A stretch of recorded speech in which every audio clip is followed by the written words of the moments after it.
September 1944. A crossroads in northern France. A German officer, part of a rearguard, lies in a ditch with a pair of binoculars, watching a road that the Americans are using and trying to make sense of what he is seeing. If you were that officer, you had a professional understanding of supply, and it told you that an advancing army has a rhythm. It surges forward, and then it stops. It must stop. It outruns its supply lines. Its fuel runs low, its trucks wear out, and it has to pause, sometimes for days, sometimes for weeks, while the logistics catch up. Every army in history has done this. Your own army did it, brilliantly, in 1940. The advance is not limited by the enemy, it is limited by the tail. So you watched the road, and you waited for the pause, because you knew it had to come. The Americans had broken out of Normandy, and were racing across France faster than anyone had thought possible. And by every law of logistics you understood, they were about to run out of everything and grind to a halt, and that halt was your opportunity. And the pause did not come. The trucks kept coming. Not a convoy, and then a gap, and then another convoy. A river of trucks, bumper to bumper, day and night, headlights in the dark against every rule of blackout discipline, because there were so many and they were in such a hurry that they had stopped caring. One continuous, unbroken stream of vehicles pouring supplies forward, faster than you had ever seen supplies move in your life. And it did not stop, not that night, not the next day, not the day after.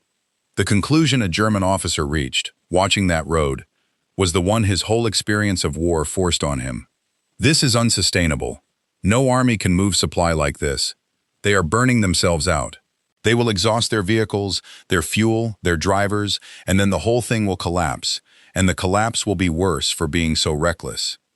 He was partly right. It nearly did collapse, and we will come to that. And mostly wrong, because the thing he was watching was not recklessness. It was a system, improvised at desperate speed, that represented a way of making war his own army had never been able to afford, and, at the deepest level, had never even been built for. Because here is the fact that sits underneath this entire episode, and it is one of the most surprising facts of the whole war, and almost nobody who has not studied it believes it the first time they hear it. The German army of the Second World War was not, mainly, a motorized army. The image everyone carries, the blitzkrieg, the panzers, the columns of trucks and half-tracks racing across Europe, is real, but it is the elite tip of a very different body. Beneath the famous armored and motorized divisions, the great mass of the German army moved the way armies had moved for 2,000 years.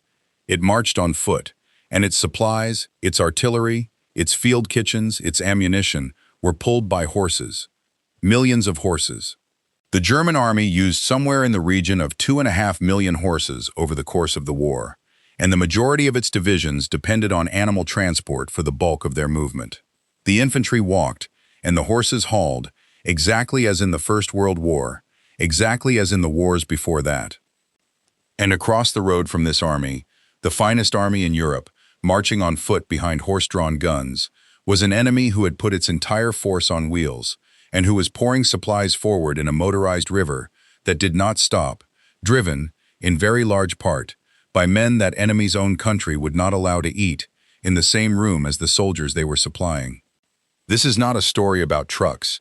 This is a forensic audit of the difference between an army that rode to war on the same animals as Napoleon and an army that put a nation of drivers and mechanics behind the wheel, and of the men who drove, who won a battle that history has mostly forgotten, and whose country owed them a great deal more than it gave them. Part 1. The German Calculus. We have to begin by killing the myth, because the myth is so powerful that it distorts everything.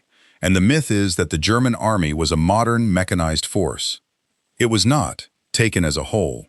It was a two-tier army, and the gap between the tiers is the whole story. The top tier was genuinely modern and genuinely terrifying. The panzer divisions and the motorized infantry, equipped with tanks and trucks and half-tracks, capable of the fast, deep, mechanized operations that gave the world the word blitzkrieg. This tier was real, it was excellent, and it won the astonishing victories of the early war. But it was a minority of the army. Behind it, and vastly more numerous, were the ordinary infantry divisions, and these moved on foot and on hooves. The riflemen walked. The artillery was pulled by horse teams. The supply wagons were horse-drawn. A standard German infantry division of the Second World War had thousands of horses on its strength and depended on them absolutely. And this was not a choice the Germans made because they preferred it. It was a constraint they could not escape, and it is the same constraint that runs through every episode of this channel. Germany did not have the industrial capacity to build enough trucks, and it did not have the fuel to run them if it had built them. Consider what full motorization actually requires.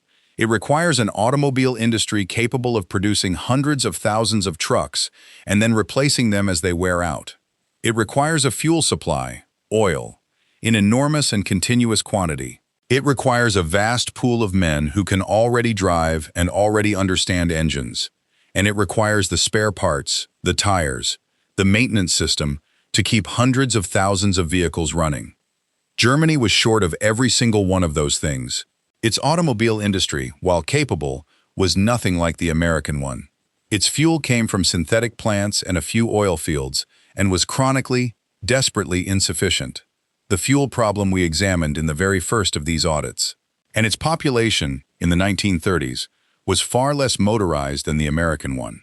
A smaller proportion of ordinary Germans had grown up driving and tinkering with cars. So the horse was not nostalgia. The horse was the answer to a problem the Germans could not otherwise solve. A horse does not need petrol. A horse can be bred rather than manufactured. A horse can eat food grown in occupied territory. For an army short of trucks and desperately short of fuel, animal transport was not backwardness. It was the rational adaptation to scarcity, exactly like the air-cooled engine and the synthetic plasma and the ersatz coffee. The Germans reached for the horse for the same reason they reached for every other substitute, because the modern option was beyond their means. But the horse imposes costs that shape everything. A horse is slow. A horse-drawn supply column moves at walking pace, and it cannot race across France to keep up with a fast advance. A horse must rest, and a horse must be fed, and feeding 2.5 million horses is itself a gigantic logistical burden. The single largest category of supply the German army moved, by weight, was often not ammunition or fuel, but fodder for the animals. The horses ate before the men, because a starved horse cannot pull, and the effort of feeding them consumed a vast share of the very transport capacity they provided. An army built on horses is an army that moves at the speed of a horse, that is chained to the pace of the walking infantryman, and that can never generate the sustained, high-speed, long-range flow of supply that a fully motorized army can. And that is the German calculus. A brilliant mechanized spearhead, real and dangerous, riding on top of a vast, foot-marching, horse-drawn mass that moved at the speed of Napoleon's army, not from choice, but because Germany lacked the trucks, the fuel, and the motorized population to do anything else.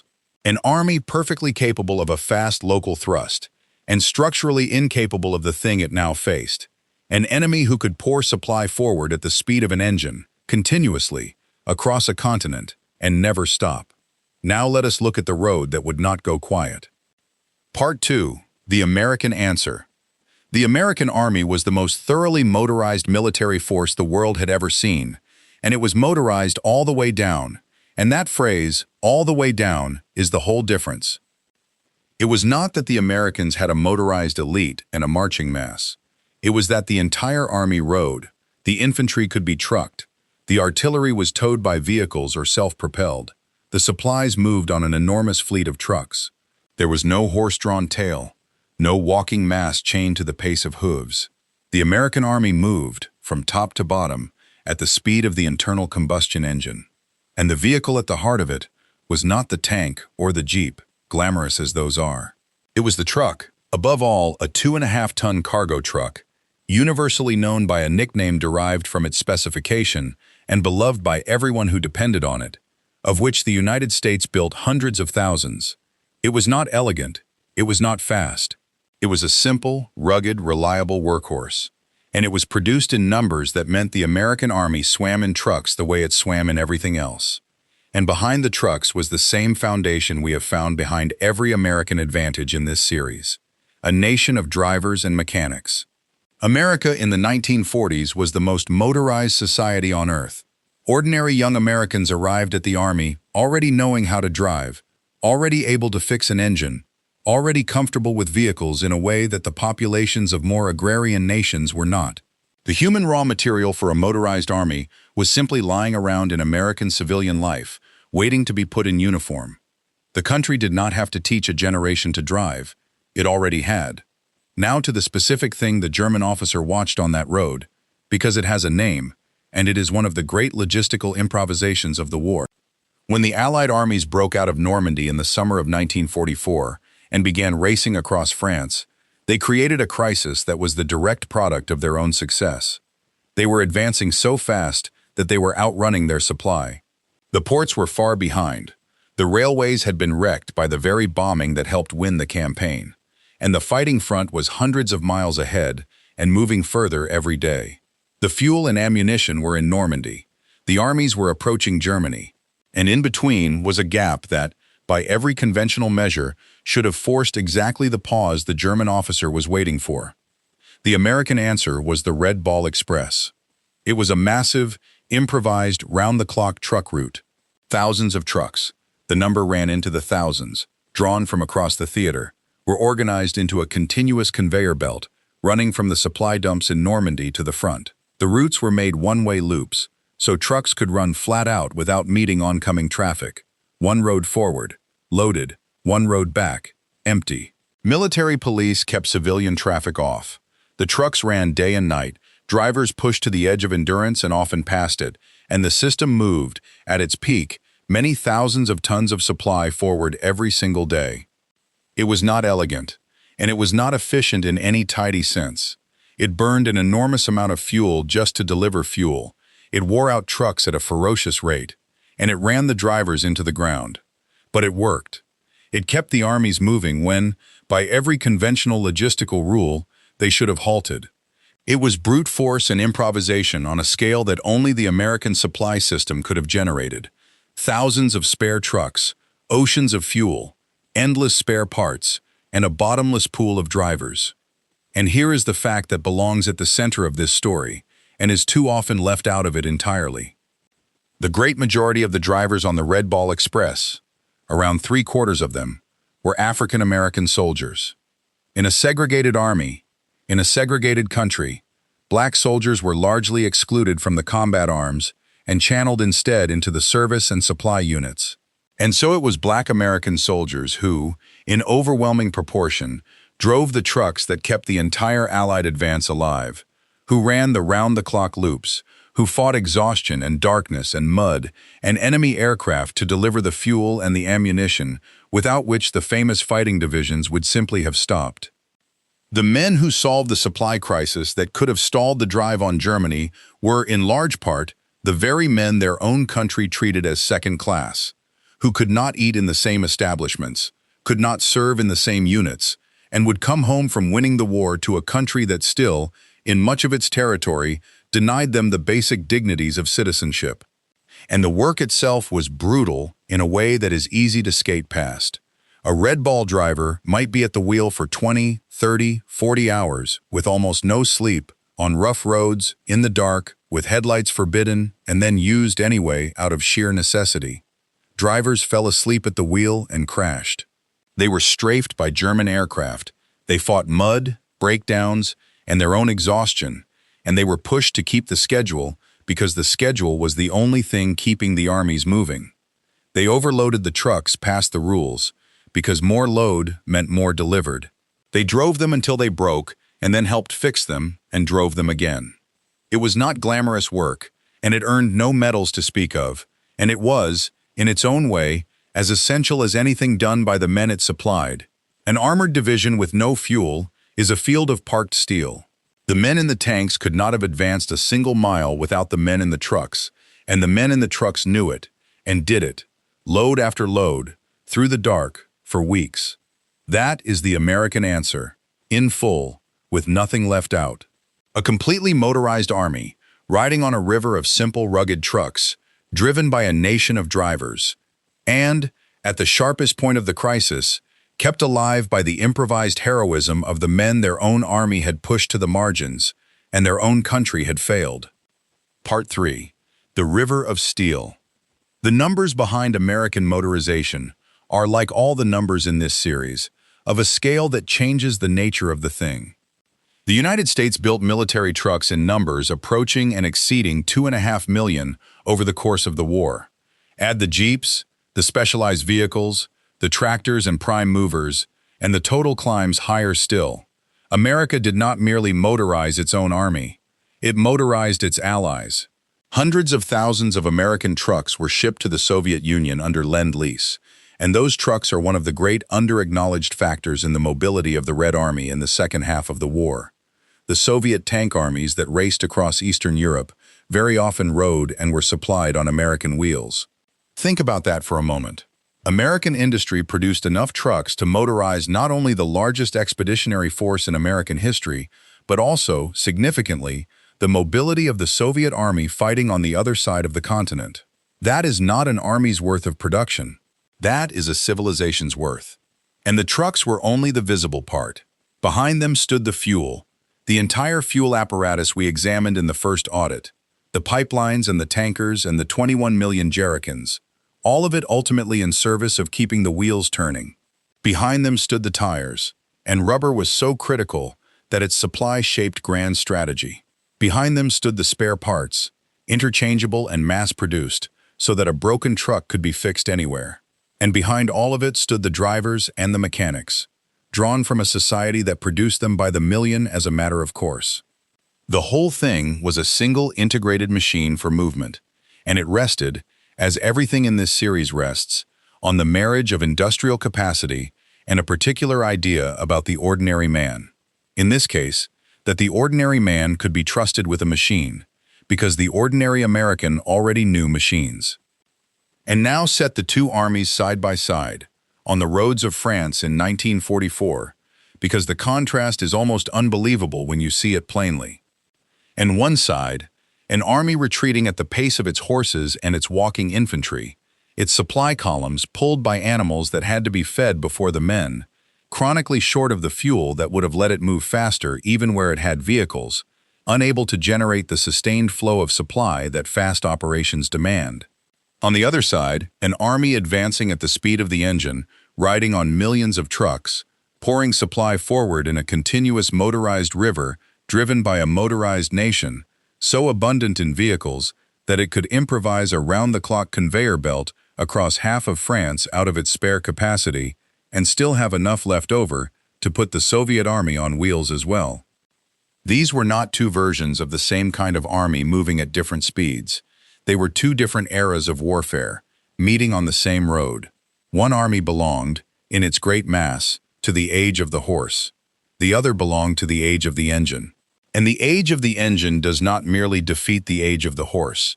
It operates on a completely different clock, and the army still bound to the horse cannot even keep up with the tempo of the war it is being asked to fight. Part 4. The German realization. The Germans understood the mobility gap with total clarity because they experienced it as a continuous, grinding disaster throughout the second half of the war. They watched American and Allied forces move at speeds their own foot and horse mass could not match. They found themselves unable to retreat fast enough, unable to redeploy reserves fast enough, unable to concentrate forces fast enough, because the bulk of their army moved at walking pace while the enemy moved at the speed of trucks.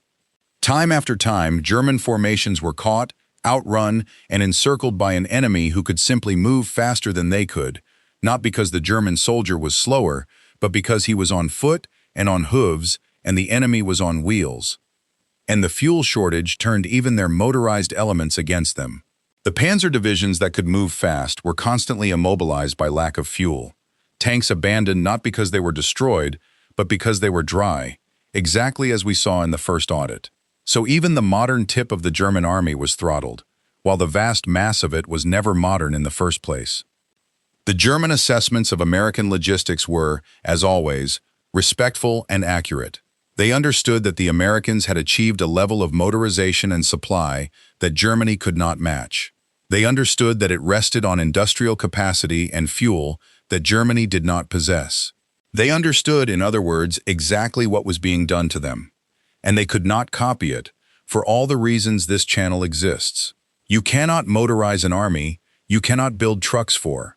You cannot run trucks, you have no fuel for.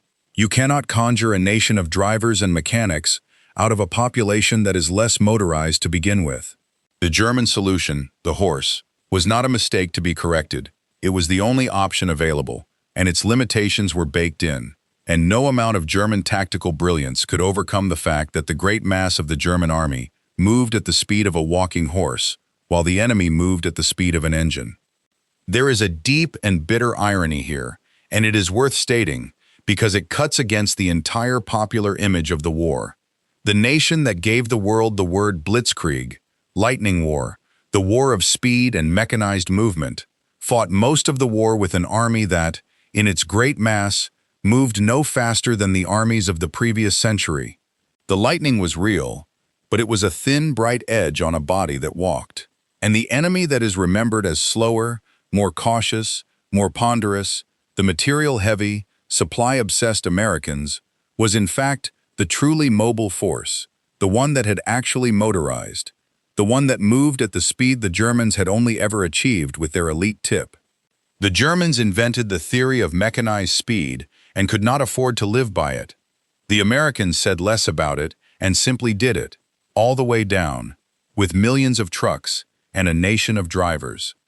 If your father, your grandfather, or your uncle drove trucks in the war, in the Red Ball Express or any of the supply operations, in the quartermaster and transportation units that moved the oceans of material the fighting depended on, and especially if he was one of the African-American soldiers who drove those loads through the night and came home to a country that had not yet learned to treat him as an equal, I would be grateful to hear his name and his unit in the comments.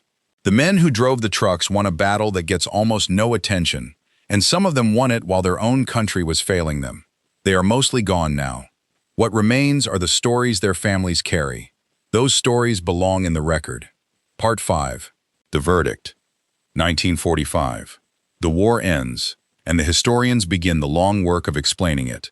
And the mobility of the American army, the sheer, relentless, motorized movement of it, turns out to be one of the quiet foundations of everything. So here is the verdict. The German army was, in its famous spearhead, a pioneer of mechanized warfare, and in that role it was brilliant and it changed the world. But the army as a whole never escaped the horse, because Germany could not build the trucks or find the fuel or field the drivers to do so. The great mass of the finest army in Europe walked to war behind animals, at the pace of the previous century, and it was asked to fight an enemy operating at the pace of the next one. The American army was motorized to its foundations, riding on millions of simple, rugged trucks, supplied in a continuous motorized flood, driven by a nation that already knew how to drive, and, at the crisis point, kept moving by the improvised, exhausting, uncelebrated heroism of the men their own country had pushed to the margins. And the difference was not a matter of degree, it was a matter of era.